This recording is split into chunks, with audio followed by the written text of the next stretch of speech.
Good morning, fellow Americans. My name is Shaylin Gagnon, and today I'm going to give a motivated sequence speech related to the heavily debated and controversial topic of police funding. Now, imagine getting a phone call at work from the local hospital and finding out that your child was hit by a car while trying to cross the street to get to school. Now imagine that this primarily happened because the town no longer requires police officers to work the routine morning traffic detail due to budget cuts. Now imagine something we feel is so routine and necessary, like having a police officer being available to stop traffic to help children cross the street to get to school, being affected due to budget cuts in the wake of the defund the police movement. How many times, if ever, have you taken the time to inform yourself as to where your community's funding goes? Whether it be funding for the police, firefighters, community resources, or anything at all? Now, how many times have you heard and seen on the news about this heavily debated and controversial topic and taken a side of the argument based on just what you've heard? If your answer to my first question is not often or never, and your answer to my second question is very often and I have a strong opinion, you should consider taking the time to genuinely educate yourself on where your community funds are going and what defund the police really means. Living in a society where people are so quick to pick a side of an argument to stand up for what they feel is right, I have realized that many people, including myself, don't take the time to educate themselves on all sides of problems at hand, and yet we still make an opinion or take a strong stance to one side or the other, which has driven me to take a step back and really look into different sides, factual information, and the credibility of what I'm seeing and hearing before I make an opinion at all. So why is it important to educate yourselves on current events such as police funding? Well, throughout the world and throughout our own nation, situations such as what I just mentioned happen constantly as a result of widespread flash reactions and inflammatory response to important current events in our society and daily lives. The topic of law enforcement defunding reforms being high on that list. How often have you heard the drastic difference in opinions from news stories or even friends? On one hand, you hear, police are the enemy, they need to be defunded and reformed. And on the other hand, you hear, police aren't the problem, it's our own society that's the problem. But when there's a large group of people from different backgrounds fighting for a single cause, with emotions running high, ideas can turn radical, and it can be hard to sort through which ideas are reasonable and which have prevailed from group mentality, which has only created more fear and tension and a huge divide across our nation in a time where we crucially need to come together to address the problem and act on it. But where do we even start? Well, first off, we need to understand what defund the police means. The Seattle Times posted the article, "The movement to defund the police is wrong, and here's why," on June 9th, 2020, that explains that defunding the police doesn't mean no police. It means taking some of those funds that are typically 1/3 of the budget of a city and giving some of those funds to services like education, housing, and mental health resources to give back to the community. Many would be quick to agree that this would be a great place to start and that defunding is for the greater good.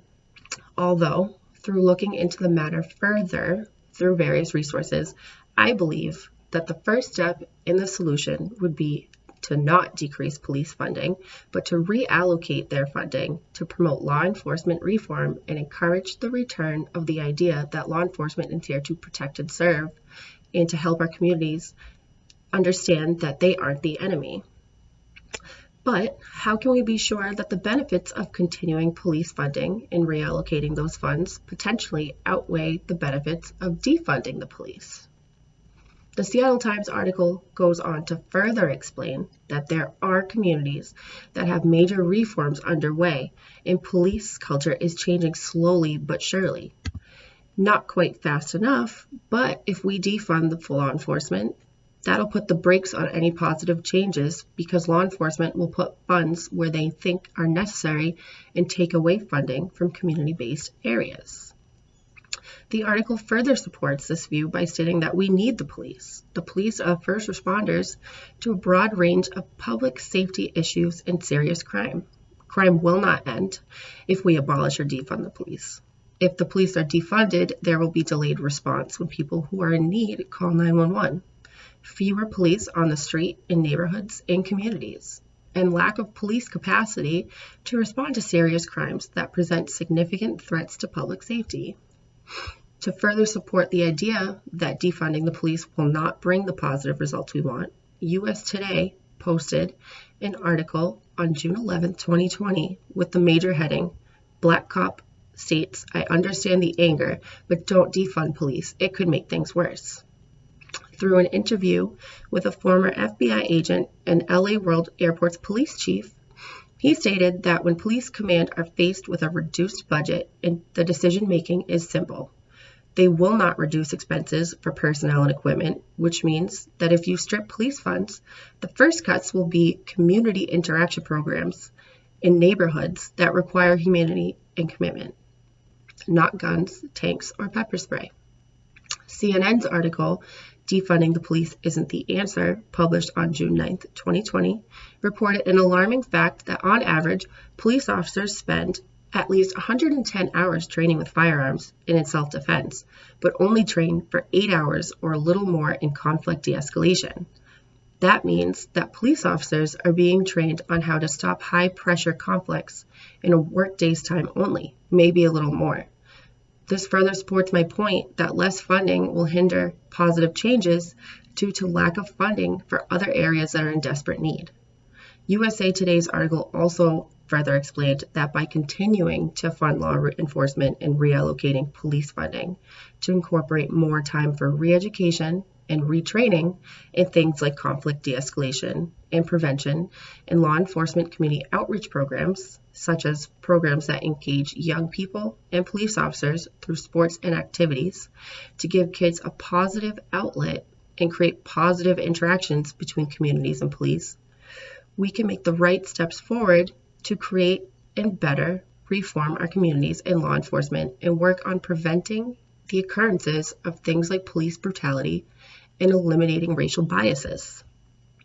So an inductive conclusion of these points is that major communities have implemented and supported reallocation of funding for law enforcement with positive results. Therefore, other communities across the nation can also support and implement funding of law enforcement with positive results for all involved.